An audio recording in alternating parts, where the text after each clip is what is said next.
You are being lied to, not by a stranger, not by a politician, by the person you see in the mirror every morning. You look at yourself and you see talent, you see hard work, you see the hours you put in, the skills you built, the knowledge you accumulated. You believe that these things matter. You believe that in a fair world, they would be enough.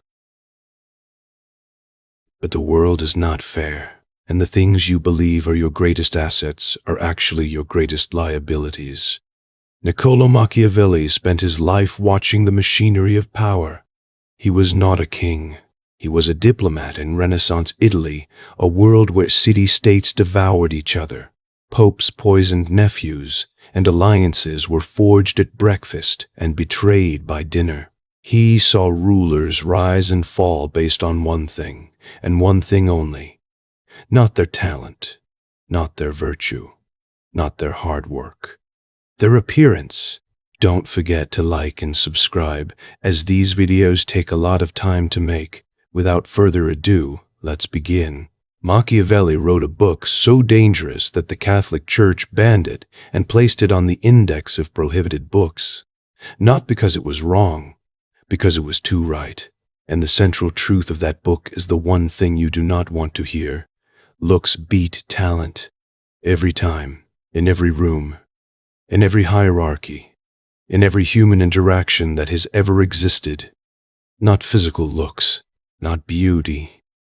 The look of power, the look of competence, the look of confidence, the look of someone who belongs at the top.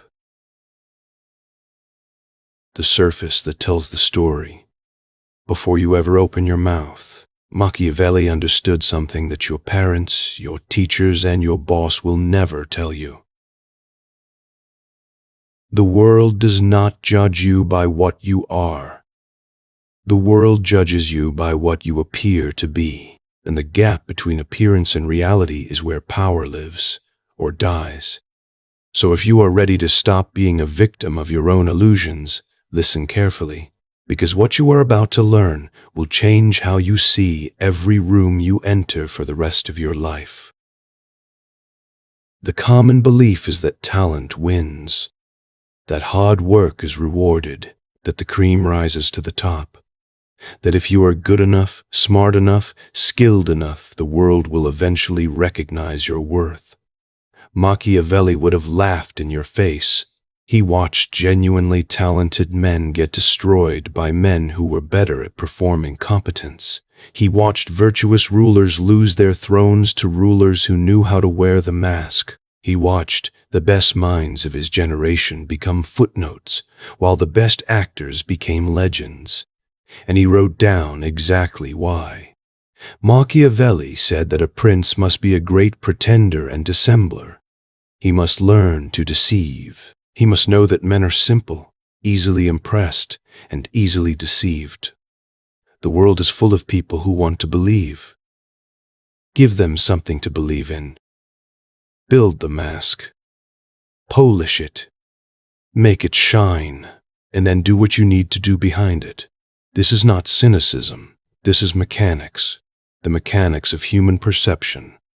The common belief is that people judge you by your substance, your character, your inner qualities. The truth is that people judge you by your surfaces, by your confidence, by your posture, by your voice, by the way you enter a room, by the way you hold silence, by the story your appearance tells before you ever speak a word. Machiavelli wrote that everyone sees what you appear to be. Few experience what you really are. This is not a poetic observation. This is a tactical instruction. Your appearance is your weapon. Your reality is your reserve. And the person who confuses the two is the person who fights with their reserves exposed. He also wrote that it is unnecessary for a prince to have all the good qualities I have enumerated. But it is very necessary to appear to have them. Let that detonate in your brain. not necessary to possess, only necessary to appear. The common belief is that authenticity is strength, that being yourself is the path to success, that vulnerability is power. These are lies told by people who are already at the top, who want to keep you at the bottom by convincing you that the game is not being played. But the game is always being played. Every room you enter, every conversation you have, every relationship you build, every alliance you form, it is all part of the hierarchy. And the people who tell you otherwise are either at the top, protecting their position, or at the bottom, protecting their delusion. Machiavelli understood that the belief that policy counts more than appearance is an illusion, that in the political world, perception is reality, and the political world is not a separate world, it is the only world. Every office is a court, every meeting is a council, every social gathering is a battlefield where hierarchies are being negotiated in real time. The common belief is that talent is rare and valuable. The truth is that talent is common and invisible. What is rare is the ability to make talent visible, to make it legible, to wrap it in a package that the human animal can recognize and respond to. Because the human animal does not respond to substance, it responds to signals, to semiotics, to the theater of power. Machiavelli watched Cesare Borgia operate. Borgia conquered the Romagna, a region torn apart by weak rulers. He installed a cruel enforcer to bring order through terror. The enforcer did his job. The region stabilized. But then the enforcer became hated. The people needed a target for their resentment. So Borgia had the enforcer seized, brutally executed, and left in the public square. Why? Because Borgia understood the semiotics of power. He was not the cruel one. He was the savior who destroyed the cruelty. He was the hero who delivered the people from the monster he had created. The people loved him more for killing the man who had terrorized them than they would have loved a ruler who never used terror at all. This is the highest level of social intelligence, the ability to create problems and then solve them in a way that makes you the hero. The ability to control the narrative so completely that your actions, however ruthless, are always interpreted as necessary, just, and ultimately benevolent. And the common belief cannot handle this. The common belief wants the world to be fair, wants talent to be recognized, wants hard work to be rewarded, wants the good to rise and the bad to fall. Machiavelli lived in the real world. And in the real world, the good fall and the bad rise based on one thing. Who controls the story? Who controls the appearance? Who controls the look? Machiavelli did not write about ideals. He wrote about animals. Specifically, two animals, the lion and the fox. He said a prince must learn to imitate both, the lion for strength, the fox for cunning. Because the lion cannot defend itself against snares, and the fox cannot defend itself against wolves. You need both, and most people have neither. But here's what most people miss about the lion and the fox. The lion is not about actual strength. The lion is about the appearance of strength, the capacity for violence that everyone knows you possess but that you choose not to use. The fox is not about actual cunning. The fox is about the appearance of cunning, the ability to see the trap before it closes, to let your enemies think they have outsmarted you while you have already outsmarted them 3 moves ahead. Machiavelli's concept of virtue is not virtue in the moral sense. It is not goodness. It is not kindness. It is the ability and willingness to do what is necessary to obtain and retain power. It is the flexible disposition that allows you to be good when goodness serves you, and evil when evil serves you. It is the mastery of appearance that makes your actions, whatever they are, look like virtue. He wrote that a prince should appear merciful, faithful, humane, honest, and religious, even when he is not. Because the crowd judges by what it sees, not by what it knows. And what it sees is what the manipulator chooses to show. This is the Machiavellian perspective on looks versus talent. Talent is what you are. Looks are what you appear to be, and what you appear to be is what determines your fate. Machiavelli also understood that the appearance of virtue is not just about fooling others. It is about fooling yourself. The person who wears the mask long enough begins to believe in the performance, and the performance becomes the reality. The appearance becomes the substance. The look becomes the talent. This is why the most powerful people are not necessarily the most talented. They are the most performative. They are the ones who have mastered the theater of competence, who have learned to project confidence before they feel it, who have learned to command attention before they have earned it, who have learned to look like they belong at the top before they have climbed a single step. Machiavelli wrote that the basic realities of the state are psychological, that the reality of the state resides in the attitudes and desires of the people who inhabit it, that a ruler is only as powerful as he seems to be in the mind of his subjects. The perception of power is power, and this is not limited to politics. This is the fundamental law of every human hierarchy. The boss who looks competent gets promoted over the employee who is competent. The candidate who looks presidential gets elected over the candidate who is presidential. The partner who looks confident gets chosen over the partner who is confident. Because the human animal does not have time to evaluate substance, the human animal responds to signals, to the quick, dirty, efficient heuristics that evolution programmed into us. Tall people are leaders. Deep voices are authority. Confident posture is competence. Expensive clothes are success. These are not rational judgments. They are animal responses. And the person who controls these responses controls the room. Machiavelli understood this at a level that most people still do not. He understood that the language of politics is the language of appearances, that actions are not nearly as important for what they are, but rather for what they do to improve the reputation of the leader. That the concept of appearance and representation is primary, that the key virtue of a ruler is the ability to display the virtues that people want to see in their ruler. He wrote that some of the things that appear to be virtues can lead to ruin, and some of the things that appear to be vices will bring success.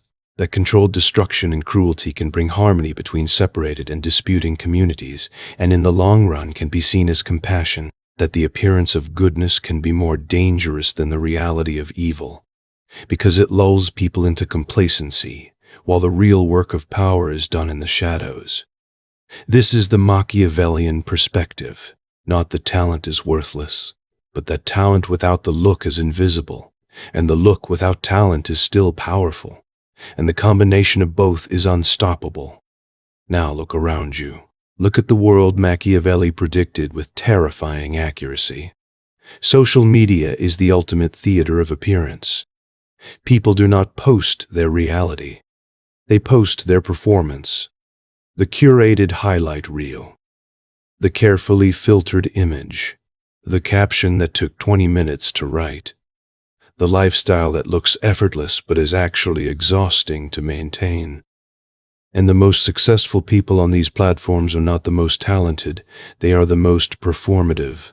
They are the ones who have mastered the semiotics of success, the right lighting, the right angle, the right vocabulary, the right mix of vulnerability and confidence, the right story that makes their audience feel seen while making themselves look indispensable. Machiavelli would have recognized this instantly. He would have seen social media as the modern equivalent of the Renaissance court, a place where appearances are currency and reality is irrelevant, where the person who controls the narrative controls the crowd, where the mask is not a deception but a necessity. In the corporate world, the same dynamic plays out every day. The employee who speaks up in meetings gets promoted over the employee who does the work. The manager who projects confidence gets trusted over the manager who admits uncertainty. The executive who looks the part gets the board's support over the executive who is the part. This is not unfair. This is not a conspiracy. This is human nature. The human animal responds to signals, to confidence, to posture, to the appearance of competence. And the person who understands this and uses it is not cheating. They are playing the game at a higher level. Machiavelli wrote that a prince should take care that he never lets anything slip from his lips that is not replete with the above-named 5 qualities, that he may appear to him who sees and hears him altogether merciful, faithful, humane, upright, and religious. Translate this to modern life. Every word you speak is a performance. Every email you send is a scene in the theater of your reputation. Every meeting you attend is an opportunity to reinforce the mask or let it slip. The modern application is not about being fake. It is about being strategic. About understanding that your appearance is not separate from your substance. It is the packaging that makes your substance legible. The frame that makes your painting visible. The stage that makes your performance possible. Machiavelli also wrote about the management of fortune. He compared fortune to a river. When times are good, it flows gently. When times are bad, it floods. And the person who has not built dikes and dams during the good times is washed away during the bad. In modern terms, this means you build your appearance before you need it. You build your reputation before it is tested. You build your social capital before the crisis arrives, because when the moment of crisis comes, it is too late to start building. The people who climb social hierarchies are not luckier than you. They are more prepared. They have spent years laying the groundwork, years making deposits in the bank of appearance, years cultivating the look of success before they had the success. And when fortune smiles, they are ready. They do not hesitate. They strike. Machiavelli also wrote that fortune is a woman, and if you want to master her, you must beat and strike her. This is not a call for violence. It is a metaphor for the aggressive pursuit of opportunity. Fortune does not come to those who wait. Fortune comes to those who chase, to those who push, to those who are willing to be bold when others are cautious. In your life, this means you do not wait for recognition. You do not wait for permission. You do not wait for the right moment. You create the moment. You force the recognition. You take the permission. Because the world does not reward the patient. The world rewards the prepared, and the prepared are always ready to act.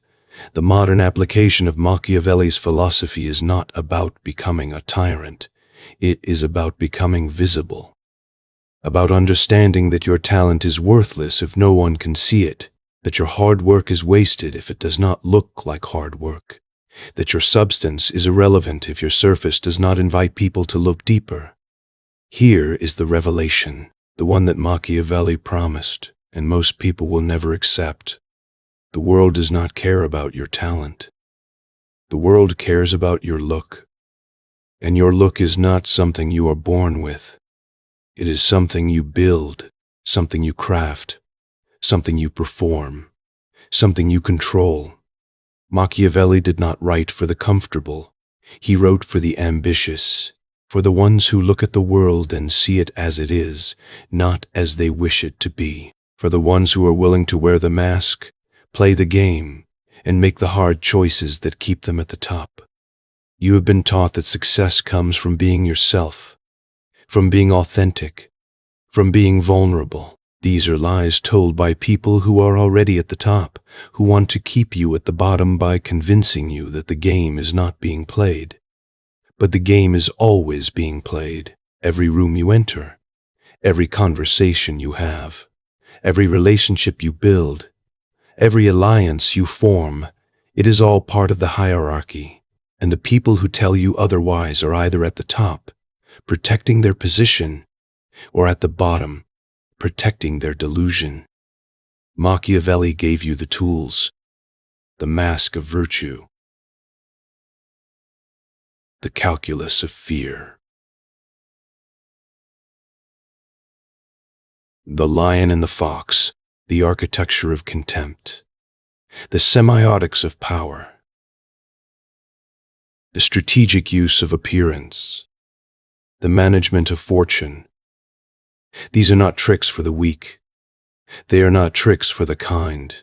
They are tricks for the people who want to be untouchable, the people who want to climb the social hierarchy, not by luck, not by accident, but by design.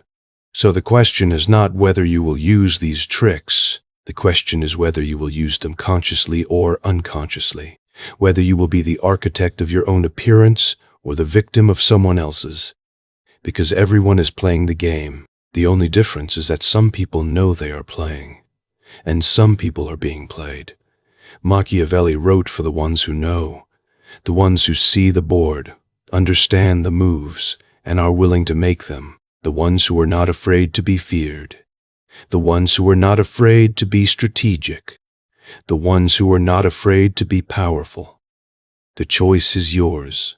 It always was. But remember this. The people at the top of every hierarchy are not there because they are better than you. They are there because they understood the game earlier. They built the mask sooner. They cultivated the appearance faster. They demonstrated the look clearer.